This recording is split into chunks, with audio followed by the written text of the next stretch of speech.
All of the events of the past decade, all of our memories, have something in common.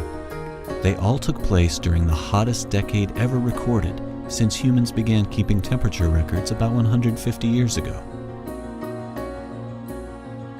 In the last decade, the Earth's temperature rose roughly 1/3 of a degree Fahrenheit. Since 1880, it's risen about 1.5 degrees. You might say the Earth's running a fever, and scientists predict it's going to get much worse. Already, we can tally the signs. Global sea level rose by over an inch during the decade, almost twice as fast as the average during the 20th century.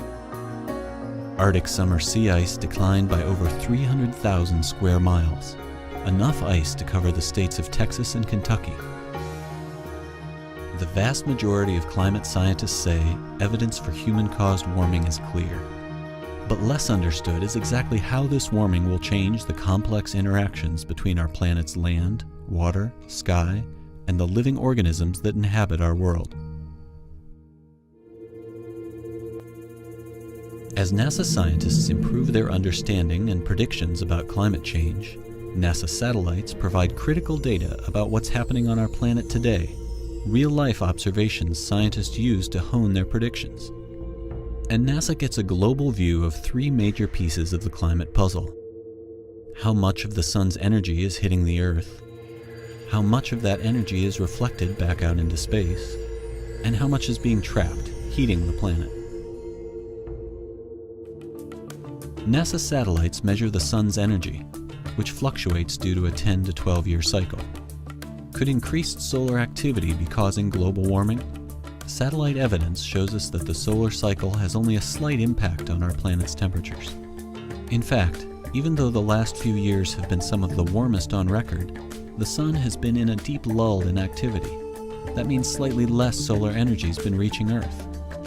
And when the solar cycle ramps up again, scientists expect temperatures will rise even a little more. A second piece of the temperature puzzle is our planet's brightness. All other things being equal, a brighter, more reflective planet bounces more energy back to space. Some of the brightest, most reflective areas of our planet are those covered with ice.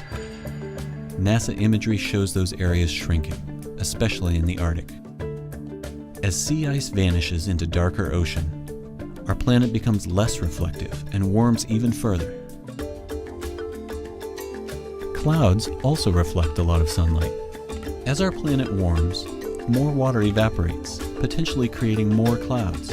More cloud cover increases the Earth's brightness, possibly helping to cool the planet. But clouds, and the small particles called aerosols that help them form, are climate wildcards.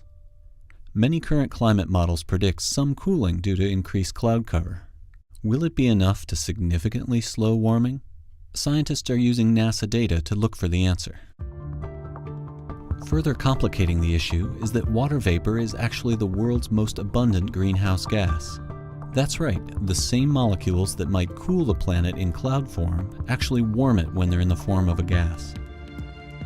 They help create a blanket around the Earth, catching heat radiating from the planet's surface and trapping it within the atmosphere.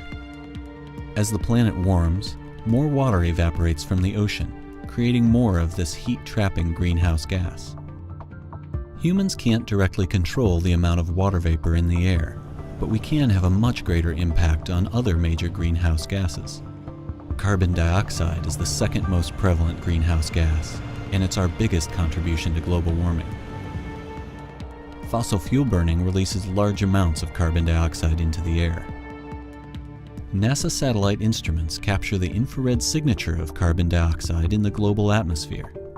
They show a rise throughout the decade.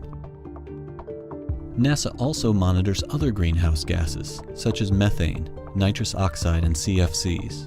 In recent years, CFCs have decreased. Methane and nitrous oxide are on the rise. Greenhouse gas is most likely the main contributor to current global warming. It's the key piece of the temperature puzzle, and it's unlocked the door to higher and higher temperatures.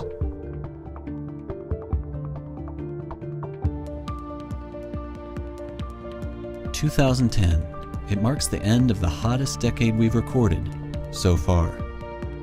What will the next 10 years hold for the Earth's climate? Computer models predict an even warmer planet, with more extreme weather, less ice, and higher seas. The severity of those changes will depend partly on how our planet's complex system responds, and more importantly, on what choices we make.